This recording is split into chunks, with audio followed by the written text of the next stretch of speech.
It was just past noon when the doors of the Magnolia Diner swung open, letting in a gust of warm air and a quiet presence. The sound of conversation and clinking silverware filled the space, blending with faint music playing from the old jukebox in the corner. Waiters rushed past tables balancing plates, and young professionals in sleek suits filled most of the booths. The diner, recently remodeled and buzzing with ambition, had become a common lunch spot for tech startup founders, investors, and those hoping to rub shoulders with people who could change their futures. Nobody paid much attention when he walked in. He was an older black man, tall and slightly hunched, dressed in a faded navy blue suit that looked like it had been pressed years ago. The cuffs were frayed, the shoes were polished, but the leather had long since lost its shine. He wore a simple, gray fedora, the kind that men of an earlier time had worn with quiet dignity. His face was weathered, marked by deep lines and calm eyes that seemed to have seen everything and reacted to nothing. He paused at the entrance, holding the door open, for a young woman carrying coffee cups. She did not thank him. She did not even look at him. Then, slowly and silently, he made his way across the tiled floor to an empty booth tucked in the far corner of the diner, away from the large windows and flashy suits. The moment he sat down, the temperature in the room seemed to shift, but not because of him, because of how others noticed him. Conversations did not stop, but tones changed. Some people glanced sideways, others leaned in closer to their tables. The laughter from the corner where a group of well-dressed young men sat became louder. They were a pack, maybe in their early 30s, wearing sharp suits and ties loosened around their necks. One of them nudged the other and tilted his chin toward the old man. "Check out that guy," he muttered loud enough for nearby tables to hear. "Looks like he wandered in from a bus stop." Another chuckled, lifting his glass of sparkling water. "Probably thought this was a soup kitchen. Someone get him a donation basket." They laughed, loud, careless laughter, the kind that came from people who had never really had to fight to be respected and did not know how much damage a few words could do. The old man did not react. He sat still, his back straight, his hands resting quietly on the table. His eyes scanned the menu without rushing. The waitress passed by his booth twice without stopping. Once, she brought menus to a couple who had just walked in and sat across from him. The second time, she looked at him, made brief eye contact, and then turned away as if he were invisible. The booth he sat in was clean, but the people around him treated it as if it carried something undesirable just because he was there. He remained quiet. Minutes passed. The laughter continued from the nearby group. One of them had pulled out his phone and was showing the others a meme. When he looked up, he caught sight of the old man again. "You think he even knows what Wi-Fi is?" he said with a smirk. "This place should have a dress code." Someone in the group leaned back and added, "Honestly, this is bad for business. You let someone like that hang around here, and this place will lose all its charm." The man sipped his water. The glass trembled slightly in his hand, not from nerves, but age. Still, his grip was steady. He folded the menu and placed it neatly on the table. He was in no rush. The moment he had entered, he had noticed everything. The way people shifted their posture, the looks, the whispers. None of it surprised him. A waitress finally approached, reluctantly. She was young, no older than 22, with a tired look behind her smile. She had clearly been told to keep things moving quickly. Her eyes darted between the table and the group nearby. "Hi, can I help you?" she asked, her tone more impatient than polite. He nodded politely. "Just a glass of water, please, and maybe a look at the soup of the day." She blinked. "We do not have soup ready yet. Kitchen is still prepping." "That is fine," he said, his voice. "Comes to water will do for now." She walked away without writing anything down. No smile, no courtesy. As she passed by the group of men, one of them whispered something and she laughed a little, nodding slightly before disappearing behind the counter. He took a deep breath and leaned back in his seat. Outside the window, the world moved on. Cars passed. People walked by without noticing who was inside the diner. Inside, the air felt thick with unspoken judgments. A man from the laughing group got up and strolled over, pretending to stretch. He stopped beside the old man's booth. "You all right, sir?" he asked, voice coated in fake concern. "Need help with anything? Maybe directions to somewhere more familiar?" The old man looked up at him. His eyes were calm, but they carried the weight of years, not just age, but experience. He did not smile. He did not frown. He simply said, "No, I am exactly where I need to be." The younger man raised his eyebrows, chuckled awkwardly, and walked back to his group. "Well, all right then," he muttered. "Suit yourself." A napkin flew across the room a few minutes later. It landed on the old man's table. Someone at the group had balled it up and tossed it without aiming. They all laughed again. Still, he did not move. He sat as if rooted in place, surrounded by noise, disrespect, and assumptions. He picked up the napkin, unfolded it, and placed it beside his empty glass. Then quietly, he removed his fedora, revealing short gray curls, and placed it neatly on the seat beside him. The clock ticked. The laughter echoed. Nobody knew his name. Nobody asked. But every word, every glance, every action in that diner was being quietly remembered, not with anger, not with bitterness, but with the deep patience of someone who had spent a lifetime watching people reveal their true selves before they knew who they were talking to. Outside, the wind had picked up. The sky had darkened a little as clouds began to roll over the afternoon sun. The light in the diner shifted slightly, and yet the air inside stayed the same, filled with judgment, noise, and pride. But in the corner, alone at his table, the man waited. Calm, unmoved, and very much in control of what would happen next, and none of them had any idea who they were really dealing with. The minutes dragged on. The old man remained seated in his corner booth, hands folded calmly, his water glass still half full. Conversations continued around him, but it was clear the energy in the diner had shifted. Laughter was louder, tones were sharper, and judgment hung in the air like smoke. He looked toward the counter again, hoping someone might take his order properly this time. The same waitress walked by once more, this time carrying a tray of food. She did not stop. She did not even glance in his direction.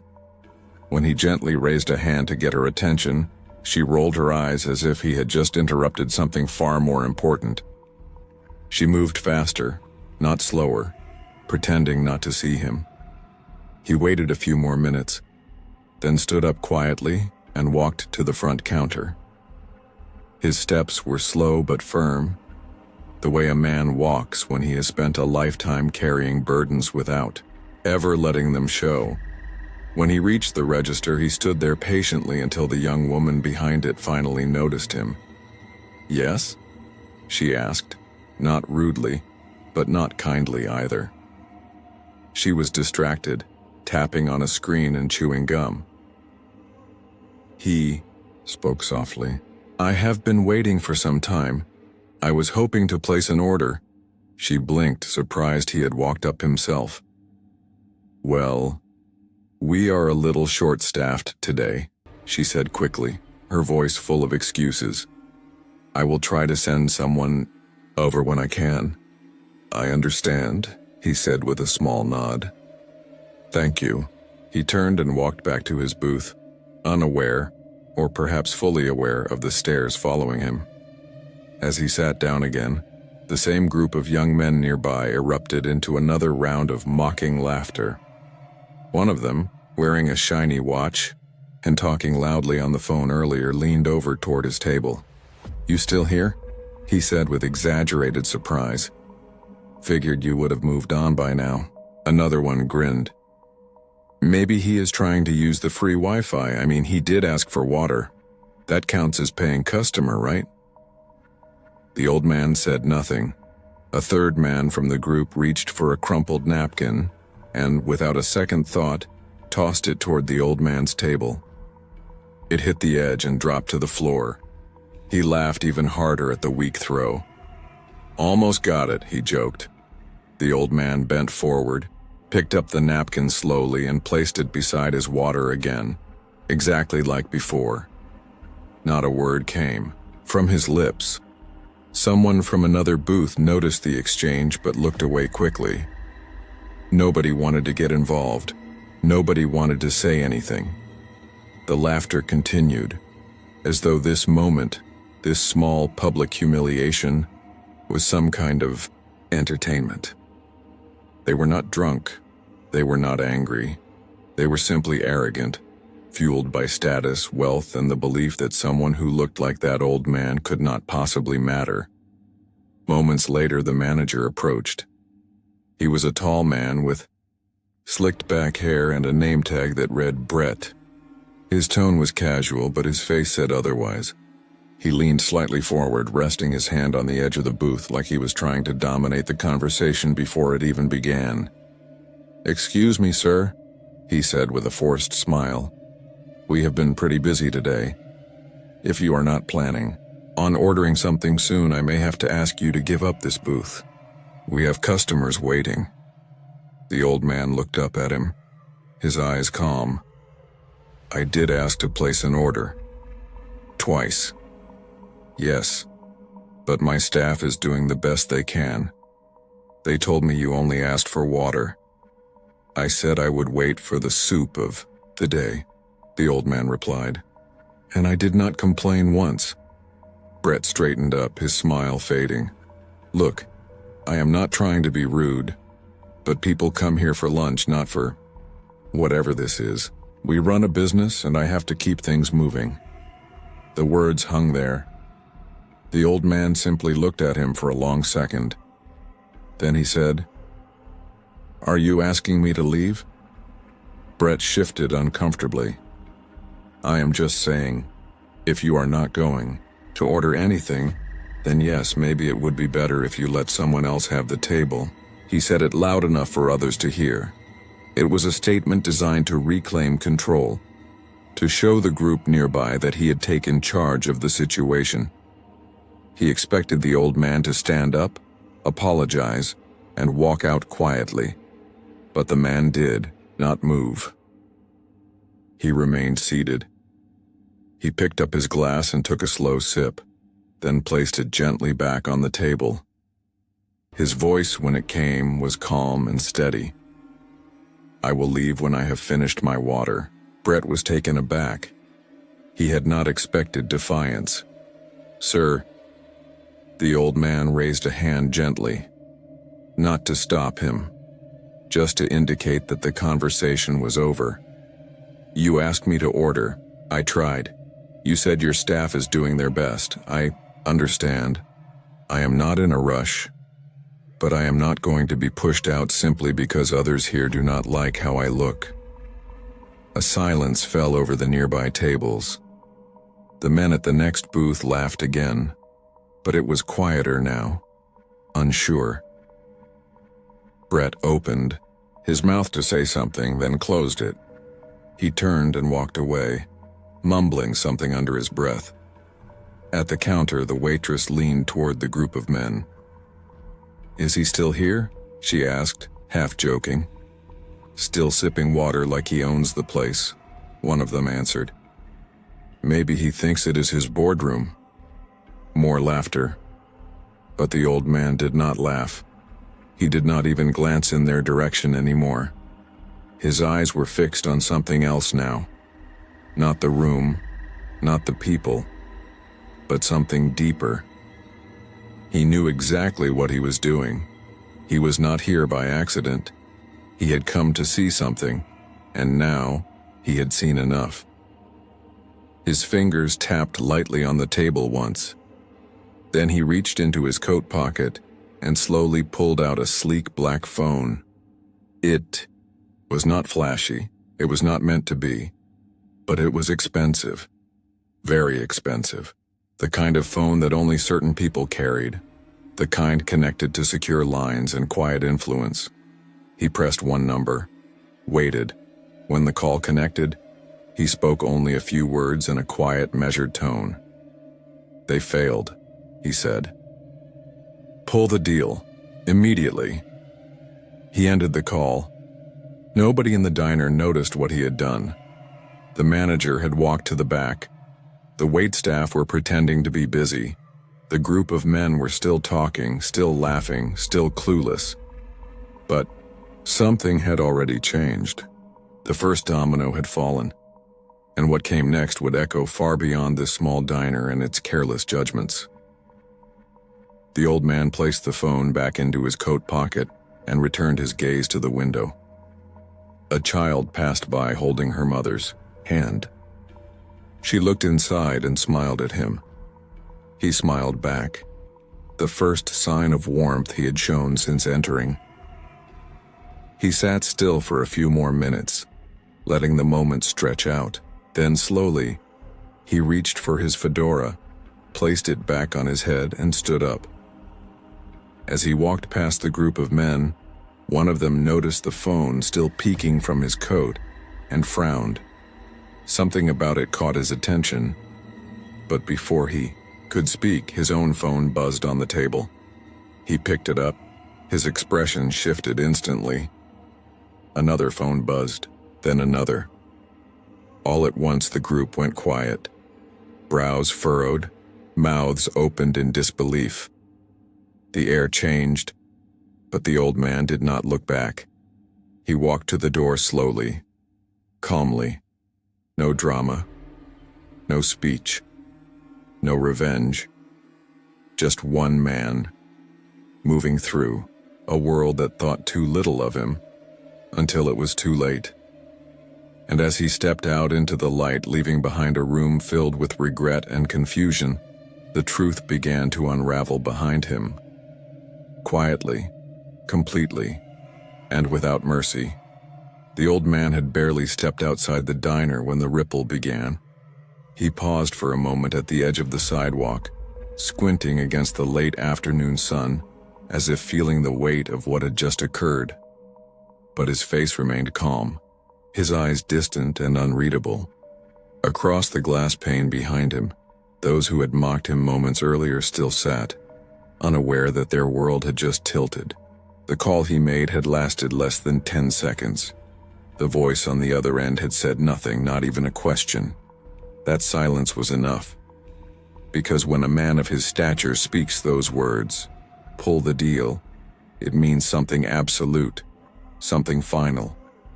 Inside the diner, the manager was still counting tips at the register, the waitress wiping down menus with one eye on the clock, all of them believing their day would end like any other. But at the corner booth where the group of loud-talking executives had laughed just minutes ago, the atmosphere was no longer playful. It began with one vibration, then another, as phones placed face down on the table lit up with silent urgency. One of the younger men, the one with the silver cufflinks and confident smirk, picked his up first. His eyebrows rose as he read the name flashing across the screen. It was his assistant from corporate. He answered with a casual tone, expecting a routine check-in. But the voice on the other end was anything but routine. His smirk faded instantly. "What do you mean the deal is off?" he asked, sitting upright. "What do you mean headquarters is panicking?" His voice rose just enough to quiet the nearby chatter. The others turned toward him as he stood up, one hand gripping the back of his chair for support. His face, which only minutes ago had been amused and full of mockery, had gone pale, almost sickly. The second man answered his own phone, nodding at first, then going still. "No," he said flatly. "That cannot be right. We finalized that agreement last week. We are supposed to sign at 8 in the morning tomorrow." A third man cursed under his breath, scrolling through a string of urgent text messages, each message worse than the last. "They are saying it came from the top," he muttered. There was no warning. Just an internal order to freeze everything immediately. Panic began to rise like steam. One of them stood up and rushed toward the window, trying to get a clearer look at the man who had just left. But he was already halfway down the block, his back straight, walking with the same quiet dignity he had when he entered. "Who the hell was that guy?" one of them whispered, almost to himself. "He made a phone call and now the biggest deal of the quarter is gone." The waitress came over, now genuinely curious. "What is going on?" she asked. "You guys look like you saw a ghost." The man with the cufflinks turned toward her, his jaw clenched. "We just lost $3.4 billion. She blinked, confused. "What?" He did not explain. He could not, because he did not understand it himself. All he knew was that someone, somewhere, with enough power to cancel a multi-billion-dollar merger, had done so within minutes of that old man sipping water and walking away. The others quickly gathered their things, phones glued to their ears, voices urgent and tight. Some left without paying. One forgot his jacket. The booth where they had mocked the old man now sat in silence, their leftover plates untouched. There, laughter a distant memory. Back in the corporate towers across the city, alarms were ringing louder. Emails flew between departments. Legal teams scrambled to assess what had gone wrong. Financial analysts tried to understand the implications, but the trail led back to a single phone call, a call placed from a quiet corner in a modest diner by a man nobody had taken seriously. The call had come from a number that was flagged as confidential, but one executive recognized the contact ID immediately and broke into a sweat. He whispered to his assistant, "I thought he retired," but apparently he had not. Word spread quickly. Some executives in the upper circles began connecting the dots. The deal that had taken 8 months to negotiate, with endless meetings, global travel, and press anticipation, had been undone with 5 words. Pull the deal immediately. No explanation, no conversation, just silence afterward. And that silence was more powerful than any boardroom scream. Because it came from a man who had once built empires, who had weathered decades of corporate warfare, and who had always played the long game. Back at the diner, the manager stood behind the counter, watching the group scatter. Confused, he picked up one of the bills left on the table and noticed the logo, an elite firm he had only heard about in passing. He frowned. Something about this did not make sense. He turned toward the waitress. "You remember that old guy? The one at the corner booth?" She shrugged. "Sure. The one who ordered water?" He nodded. "Do you think we made a mistake?" She hesitated. He looked familiar, but I could not place him. They stood in silence for a while. The phone at the counter rang.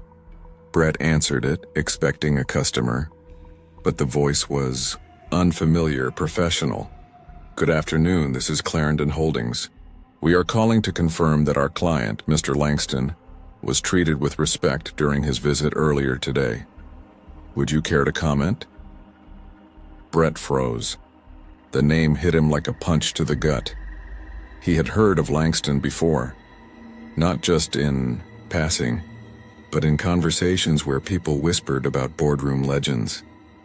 Langston, The man who once sat at the helm of one of the world's most influential private equity firms. The man who negotiated with governments, led restructures across continents, and made or broke companies with a single nod. He had disappeared from the public eye for the last decade. Rumor was he had stepped back, retired. But that call had just confirmed what they all feared: he was still watching. Brett's mouth went dry. I am not sure what to say, he stammered. There may have been a misunderstanding. The voice on the phone remained calm. Understood. Please be aware that our internal teams are now reviewing this matter. Thank you. The call ended. The waitress had overheard. Langston? She asked quietly. Brett nodded. The color had drained from his face. That was not just some old man. And suddenly, every second they had ignored him, every sideways glance, every smirk and delay, they all came rushing back with shame and horror.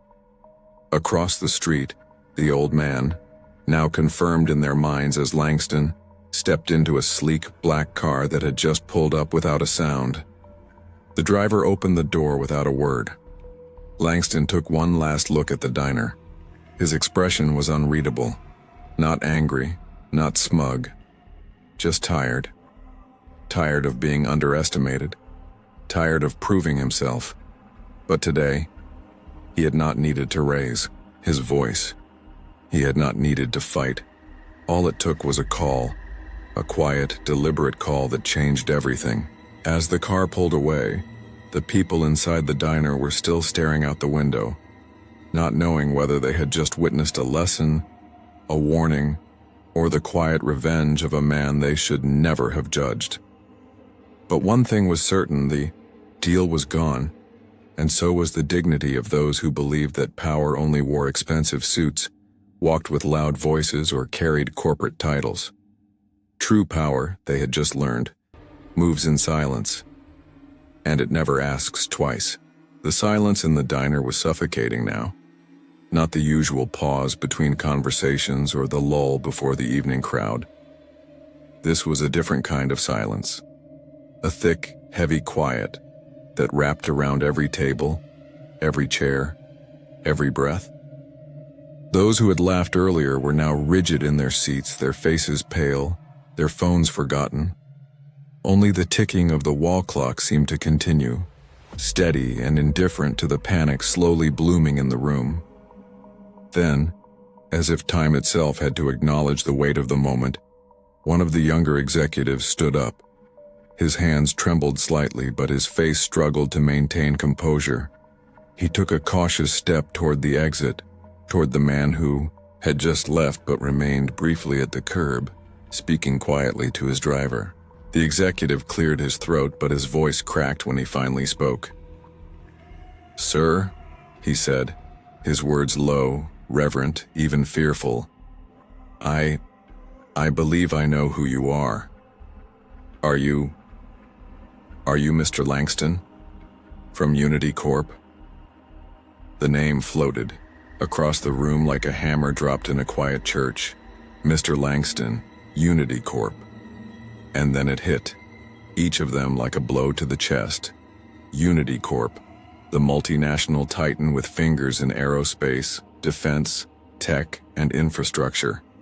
A name that appeared in financial headlines, that was whispered behind closed doors in boardrooms. Not just a CEO, a founder, a legend. The man who had orchestrated mergers worth more than most nations' GDPs. And he had just been here, sitting at that corner booth, wearing a plain blazer, drinking water, overlooked, mocked. The old man, still within earshot, turned slowly. He did not smile. He did not frown. His face held the calm of someone who had nothing left to prove. His eyes scanned the faces, some frozen, some ashamed, some now avoiding his gaze altogether. And then, softly, firmly, without a hint of rage, he said, "You judged a man by his suit and lost everything." That was all. No raised voice, No angry lecture. Just the truth, laid bare like a blade across the table. The executive who had spoken dropped his gaze, shame flooding his face. He nodded weakly, as if accepting a punishment. No words could lighten. Behind him, the others stared at their plates, at the floor, at anything but the man whose silence had already cost them everything. The waitress, who had brought him water and barely looked at him twice, stood behind the counter with wide eyes. She wanted to say something, maybe an apology, maybe an explanation, but nothing came.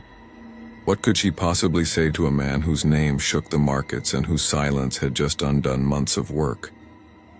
The manager, Brett, leaned against the wall, his hands on his hips, his face hollow. Langston?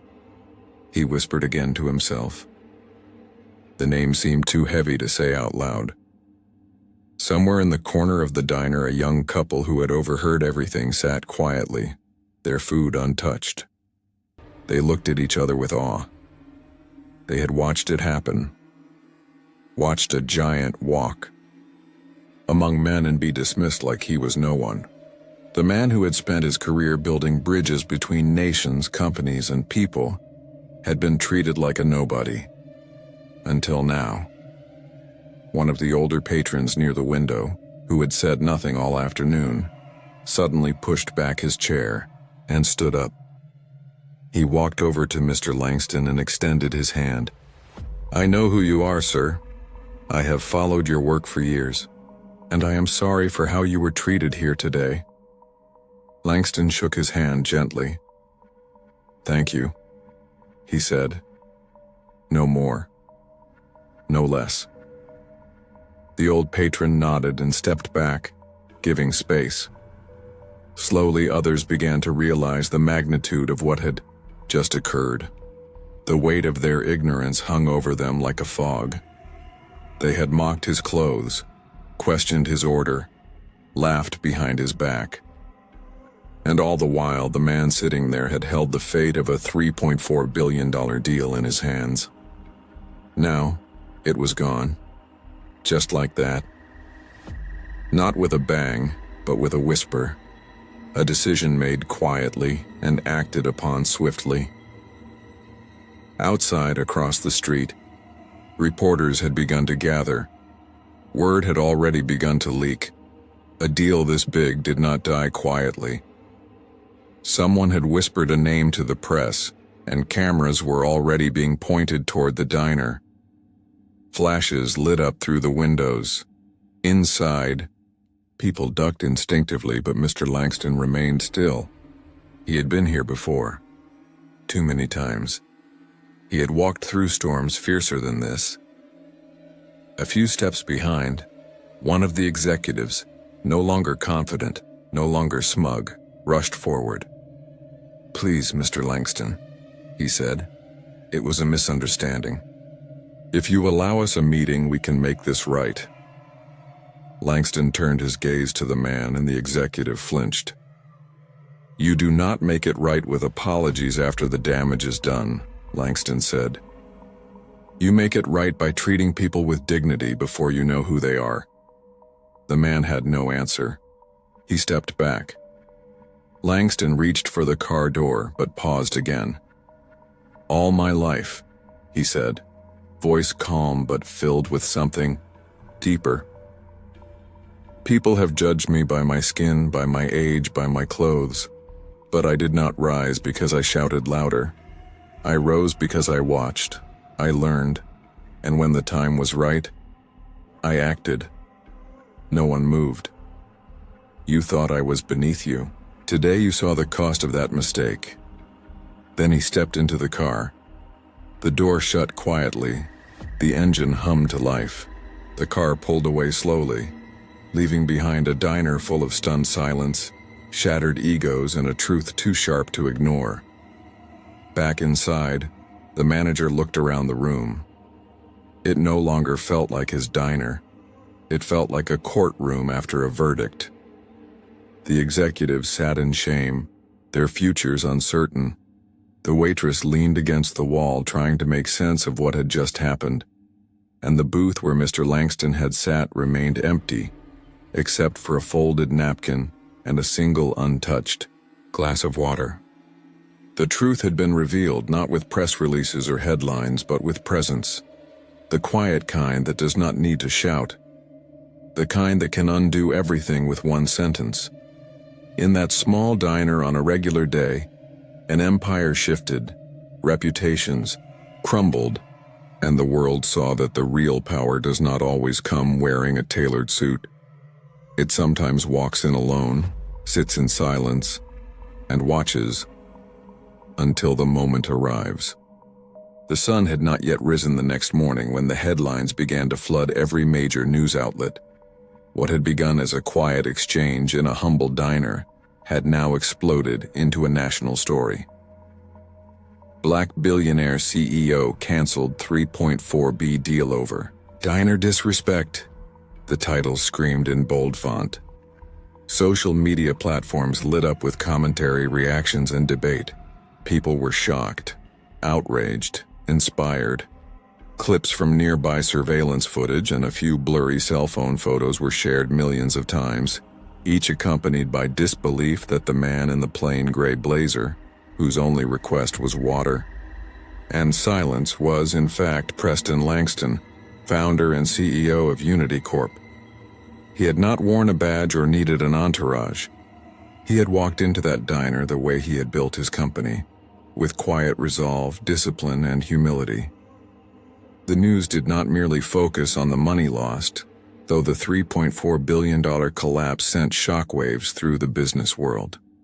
No, what truly captivated people was the lesson behind it all. Across corporate offices, classrooms, churches, and online forums, people began to discuss not just the incident, but what it represented. It was not just about a deal. It was about dignity, about assumptions, about the consequences of judging a person before knowing their story.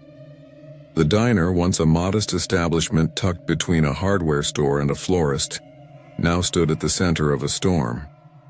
Reporters surrounded it for days. Customers stopped coming. Reviews flooded the internet, not about the food, but about the character of those inside. If a billionaire CEO is treated like this, one review read, how do they treat the rest of us? The restaurant's owner tried to make statements. Apologies were issued, press conferences were held, but the damage was irreversible. The public had seen enough. Across town, the corporate firm that had been in final talks with Unity Corp was in disarray. Their stock dipped sharply. Their investors demanded answers. Their board, once confident and untouchable, now scrambled to control the fallout. Internal emails leaked, showing just how seriously they had underestimated the man who had walked out on them. And Preston Langston, he was nowhere to be found. No interviews, no statements, no follow-ups. Just as suddenly as he had entered the public's attention, he had disappeared again. There were rumors. Some said he had flown to Geneva. Others claimed he had retreated to his ranch in Montana, or that he was staying in a modest home he kept in Atlanta. But no one really knew, and that only added to the mystique. He had left the world talking and then left the conversation entirely. Because for Preston, it had never been about the attention. It had never been about revenge. It had been about a principle that ran deeper than money or pride. He did not need to shame anyone. He did not need to raise his voice. He simply acted in alignment with who he was. A man who had fought his entire life to be seen not for his clothes or complexion, but for his values, his intellect, and his purpose. And this time, when the world judged him unfairly, he responded not with bitterness but with boundaries. Back at Unity Corp headquarters, a letter was quietly circulated among staff. Not a public memo, not a press release, just a single page. Note from Preston himself. You are not obligated to respond to disrespect with rage, it read. Sometimes the most powerful statement is made through restraint. Know your worth. Never lower your standards to prove it. It was signed, simply Omri P. That note would later be framed in every department office across the company. Meanwhile, interviews began to surface with people from Preston's past. His college professors, former employees, even childhood neighbors. They spoke of his unshakable focus, his kindness, his refusal to be changed by success. One janitor, who had worked at Unity Corp for over 30 years, recalled a day when Preston had stopped to help him carry boxes in the rain. He never saw himself as above anyone, the man said, voice cracking on live television. And that's what makes this story so painful, that people still see him as less. As the days turned into weeks, the conversation only grew. Influential, voices from every industry began to echo the same question. How many Prestons had the world overlooked? How many people of brilliance, compassion, and strength had been dismissed because of their age, their skin, their clothes, their silence? The incident became a teaching moment. Business schools revised their ethics courses. Churches used the story in sermons. High schools shared the tale in assemblies, teaching students not just about business but about human decency. Even the president referenced it subtly in a speech about dignity and leadership, noting that true power never demands to be noticed. It just quietly transforms everything around it. Preston, meanwhile, continued to work in the shadows. He expanded his scholarship fund for underprivileged youth, doubled his investments in small Black-owned startups, and funded a new mentorship initiative called Silent Strength, designed to help overlooked individuals from marginalized communities navigate leadership spaces with confidence and grace. No press covered it. That was how he wanted it. For him, the real legacy was not in articles or applause. It was in the young man from Detroit who now had a laptop because of that scholarship, or the single mother in Alabama whose bakery got funded because of his support. Those were the headlines that mattered to him. Then, one quiet afternoon months later, Preston visited a small independent cafe in a neighboring city. He wore the same kind of blazer, ordered water, sat alone. But this time the waitress smiled warmly, offered him a seat, and asked if he needed anything else. There was no recognition in her eyes, just respect, and that was all he ever wanted. A few tables over, a young boy nudged his father. "Is that the man from the news?" he whispered. The father nodded slowly. "Yes, that is him." The boy watched Preston carefully, curiosity gleaming in his eyes. "He does not look like a billionaire." The father smiled. "That is the point, son. Power does not always need to wear a crown. Sometimes it just drinks water and listens." Preston caught the last line and glanced over with a slight nod. The boy beamed. In that quiet moment, a new generation saw something different. Not just a story of revenge or wealth, but a story of character. And long after the headlines faded, long after the noise died down, that moment would stay. A reminder that the loudest lesson does not come from shouting, but from standing, from enduring, from walking away when lesser men would demand to be seen. Preston Langston did not change the world that day at the diner. He simply held up a mirror and let the world see itself. And in that reflection, millions were forced to ask, who have we overlooked, and what has it cost us?